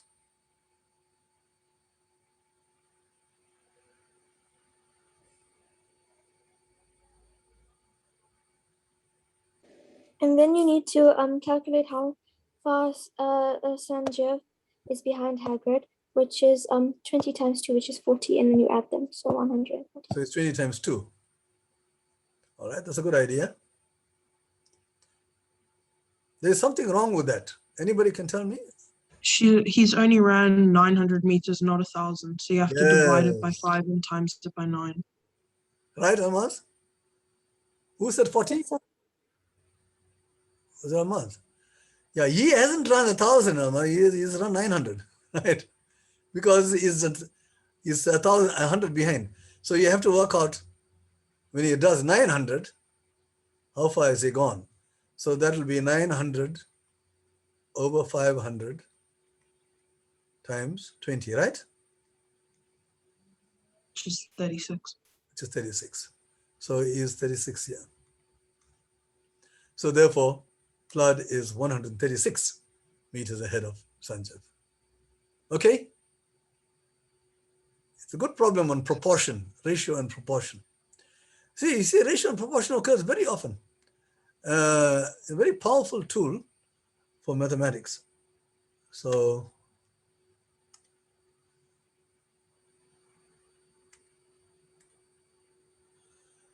okay, let's get to the next one. Another very interesting problem.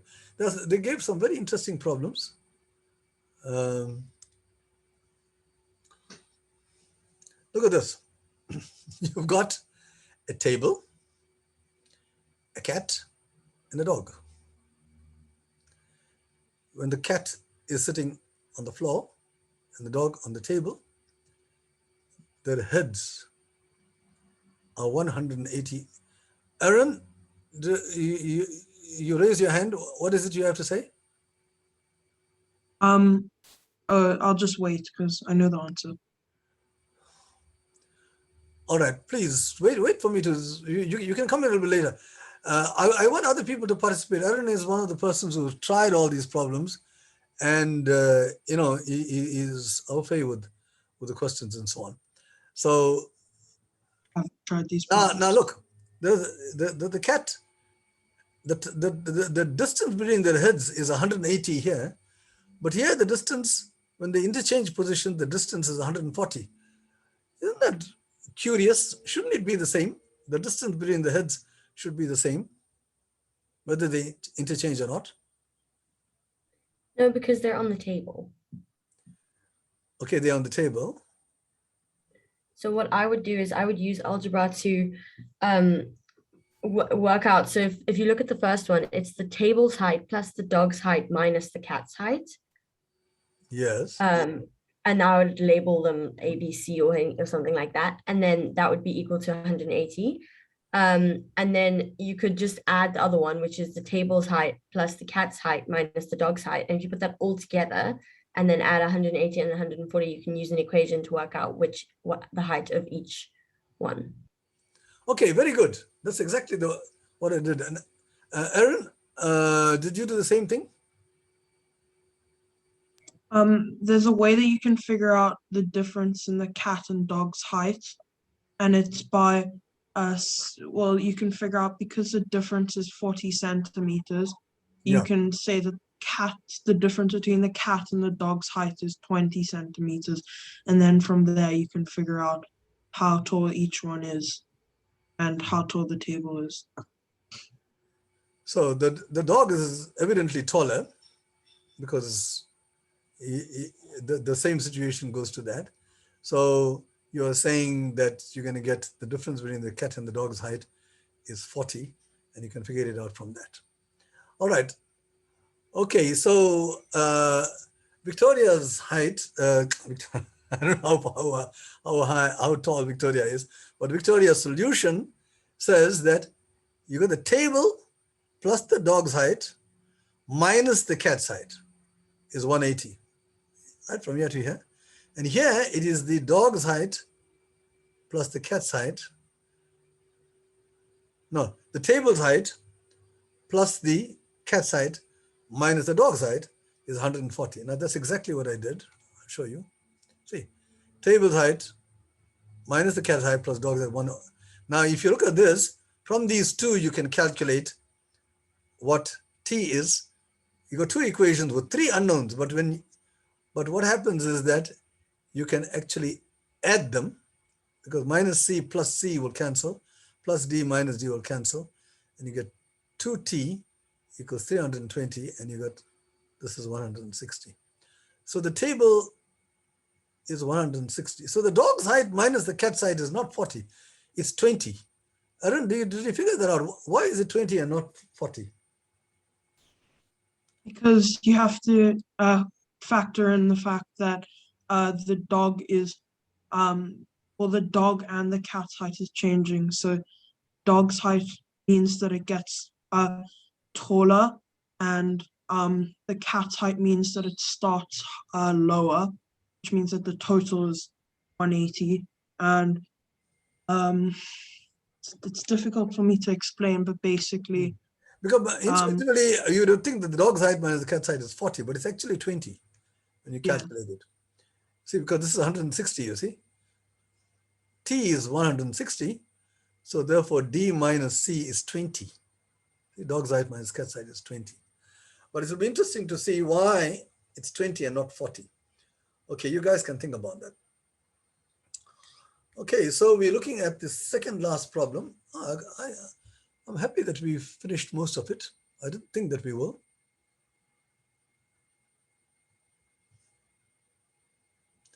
So here, problem number 24, you've got 3 squares.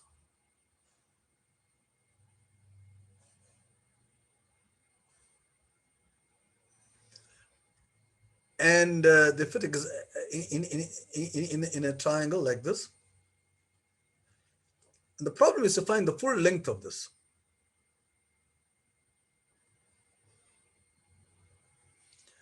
All right, we know the areas. The areas are given.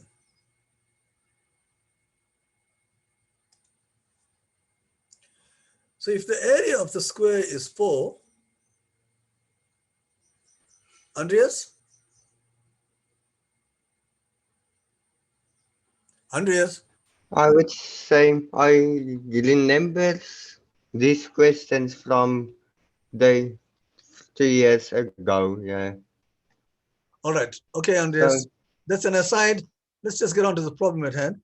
The area is 4. So this is 2. This problem is last year's, Andreas, 2020. The problem that I'm doing now is I moved on to 2020. So I think you tackled last year, so you'll know, you've seen this problem before. So this is 2, and this will also be 2 here. What is this length here from here to here? 4. 4, because the whole thing is 6, eh? The whole thing is 6. This is 2, so this is 4. Right, now let's go to the other side. So this is 6 here. This is 3. That is 3. So what is it from here to here? 3.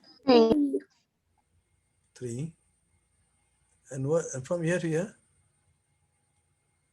3.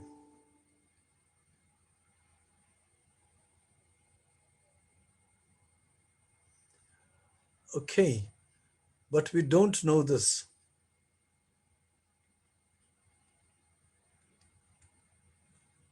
And we don't know the short piece. Oh, by the way, this is 6. So we got most of this. You got 2 and 6 and 3 here. So you got 11 here.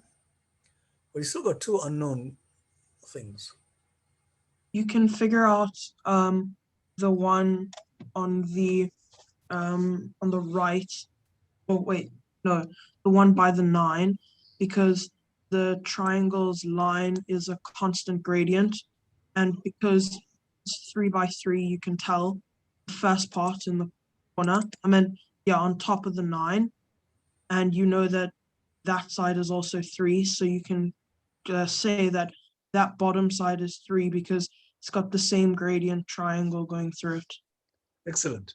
So you got the same gradient. The slope of this line here is the same as the slope of that. And slope is, y that over that. So this is 3, 3. Okay, so you got this. Another way of doing it is that this is an isosceles triangle, isn't it? So this is 45 degrees. 3, 3. But these lines are parallel, so therefore this will also be 45. and therefore that will be 45, which will make this isosceles. So if that is 3, this will have to be 3. Do you understand that argument? You can prove that this angle here, this triangle is isosceles, but it's a right angle triangle. So the other angles will have to be 45, 45. And therefore the sides are equal. But in this case here, you don't have an isosceles triangle. You got a 2 here. You can use the rise over run formula to figure out the slope, and then you have the. I don't know how to explain it now. Okay, Olivia, that's a good idea. What is the slope here, Olivia, for this? 1.5. No, it's 4 this way and 2 this way. Oh, sorry. Agreed? Isn't it y equals 2x or the other way around? Yeah, okay. But we can look, yeah, but we can look at the slope of this. The slope of this is 4 over 2, isn't it? Just 2. And here, this is 2 here. So what is this? That one would be 1. Has to be 1. Got the same slope, same straight line. So the slope of this line here is 4 over 2, which is 2. And this will have to be, and if this is 2, this has to be 1 to get the slope 2. So that gives you the full length here, which will be 3 plus 6 is 9, plus 3 is 12, plus 3 is 15. I want to show you something else. You see,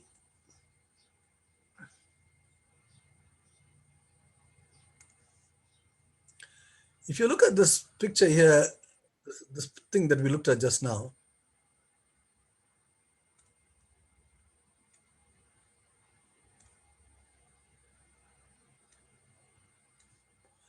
okay, we said that this is 4 and this is 2.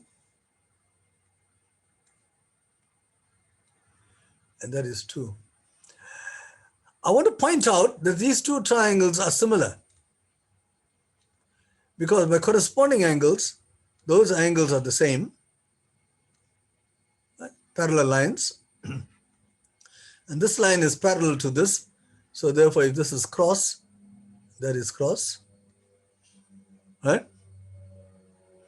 So they got the same angles, right angle, dot cross, right angle, dot cross. And as we saw earlier on, the ratio 4 over 2,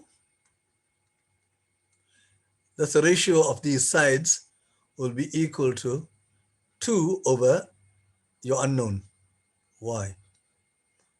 2 over y. So that's how we get y equals 1. But you use the gradient, which is fine, but you could have used similar triangles, and you can say 4 over 2, it will be the same as 2. 4 over 2 is 2, so and 2 over what is 2? It has to be 1. See, so similar triangles can be quite useful in this problem. Okay, so, but I like that you people decided on the gradient thing. Now let's get on to you use the gradient, which is a very powerful method of solving that problem. That's the one.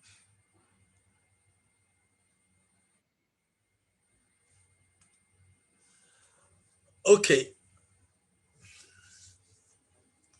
So the last problem for the day, guys, and the last problem for this entire conversations that we had over the last 4 sessions is this one. Determine the area of quadrilateral ABCD in square centimeters. You've got a right angle triangle here. You've got a 20 here. You've got a 35 here. You've got a 10 here, 45 degrees. And you're asked to calculate the area of this entire quadrilateral.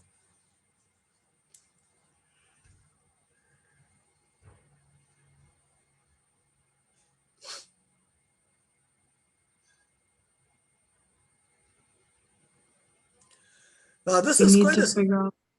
Do we need to figure out the angles first? Okay, let's do that. Let's just figure out the angles. Now this is 35. This is 55. Let me just make this black. You got 45 plus 10 is, 45 plus 10 is also 55. So this will be 125.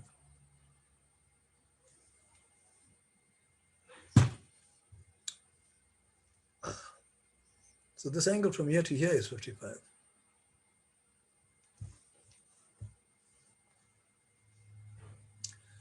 But what's interesting is that 45 plus 10 is 55.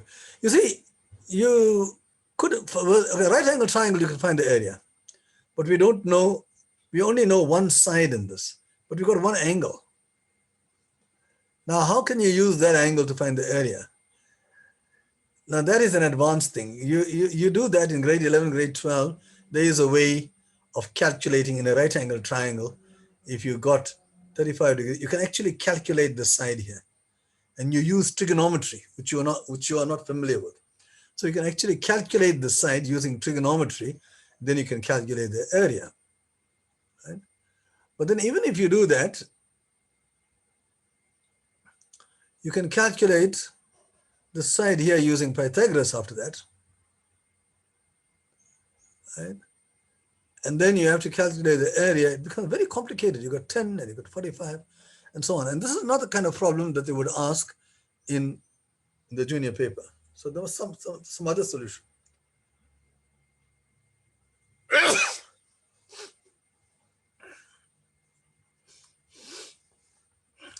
Well, let me tell you, there are many. I took a long time to solve this, and some of my friends who like geometry, I gave it to them. They also struggled with it. So it's not an easy problem, but there is a logical way of actually deciding on this thing.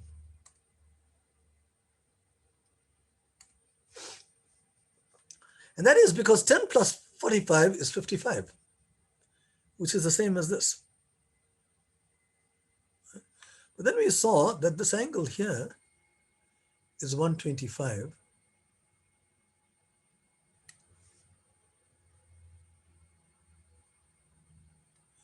Now we can actually create another angle which is 125. And that is by actually extending this.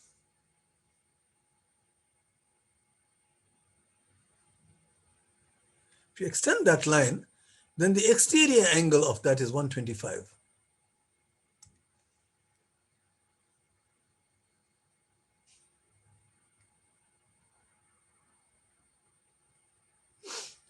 So when you look at this picture now, you see on BD, you got a 125 sticking out that way, and on BD, you got 125 sticking out this way. Now BD is important in this problem because you need to find the area of this triangle here. Right? To work out the area of this quadrilateral. So you got a 125 here and you got a 125 here. Can you exploit that fact? Instead of finding the area of this rather irregular shape, can we not draw another triangle which has got the same area as this? Maybe if you move the triangle BCD and you like flip it so that the 125 angle is the same as the other one, if that makes any sense. If you put it where our theoretical 125 angle is. Yeah. So how do you flip it? I just want to know, how do you flip it? Oh, well, I would draw a new figure, but it would use, you would put, sorry, this is so hard to explain. Okay. But I understand. Yeah. We tried a lot of things, and many of them did work. You can flip it like this to get a kite. Like that, flip it along this line here. Right? But I want to use this observation here. You see, you got this side and you got 125, 125. If I pick a point here, let's call it E, which is equal to BC. Can you see what happens? Can you see that I can actually create a triangle which is congruent to the shaded one? I can see actually that here, but then if you were to put like the 45 degree on the on the line ADE, then with the 105, then the 10 with the 35 would create a 45 degree angle up there, which would lead to the triangle being Andreas, you are doing isosceles. Andreas, can you just hold on? I ask a question and you go on at a tangent about what you are thinking. Please attend to my question and you can come up with those things. I'm asking you a question. Now, is there a triangle here which is congruent to the shaded one? That's the question.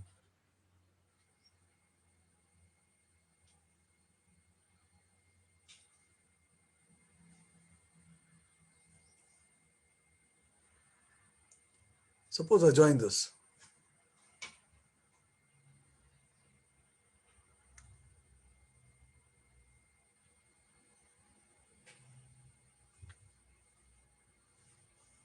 Then now, can you see? There are two triangles which are congruent.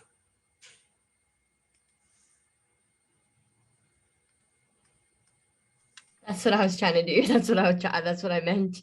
Oh, is that what you meant? Oh, yeah. Okay, okay. So what you do is you actually extend this thing here to its own length, to the length of BC. Now you have these two triangles, BCD and BED are congruent because they got the common side here, right? And these two are equal by construction. And these angles here we saw were both 125, the included angle. See, we exploited the fact that it's an included angle to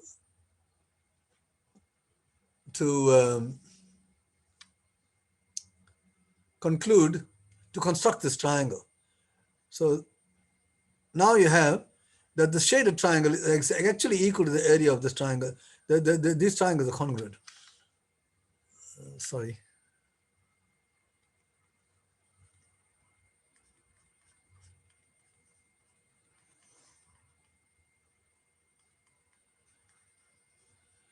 So BDE is congruent to BCD, so they got the same area. And the area that you're looking for is the red part here plus the white part. That's the area that you're looking for. That's the ABCD. When I say red part here, I mean BCD. So the area that you're looking for is really this one, BED plus the white part. So the area that you're looking for is area of this red part here plus the white part, which is area of triangle BAE. That's what you're looking for. BAE. Because it's this white part plus this red part there, which is equal to the white part plus that red part, which is exactly what we are trying to find, which is the area of the quadrilateral ABCD. Now the question is, what is the area of BAE? Because it's a 45, 45, 90 degree right angle triangle, you can now find the 45, sides. 45? Pardon? How do you know it is 45, 45? How do you know it's a 45? Because you kind of flip the triangle, right? So the 10 degrees would be the part that's facing up because it's like flipped over. And then the other part would be on to the right would be 45 degrees. And then okay. Yeah, I like your language. You're flipping it. It's another way of saying the triangle is congruent. So everything in one triangle is the same as the other one, right?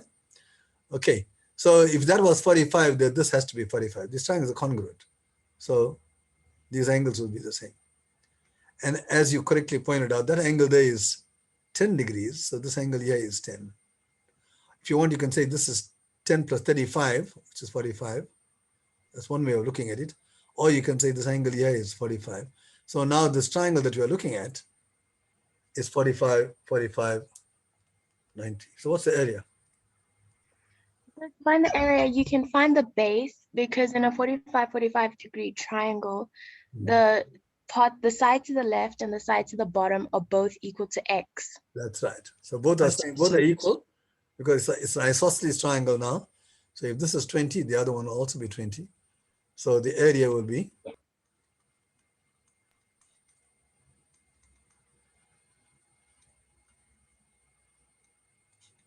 okay.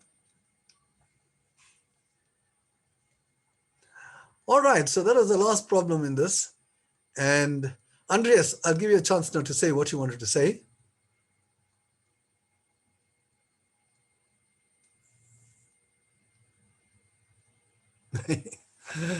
Andreas, you're a good man.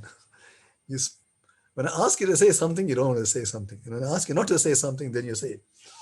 All right, whatever it is, let me just pause now. I've told you what you have to do. Let me just find out. We finished with today's stop share. And I usually forget to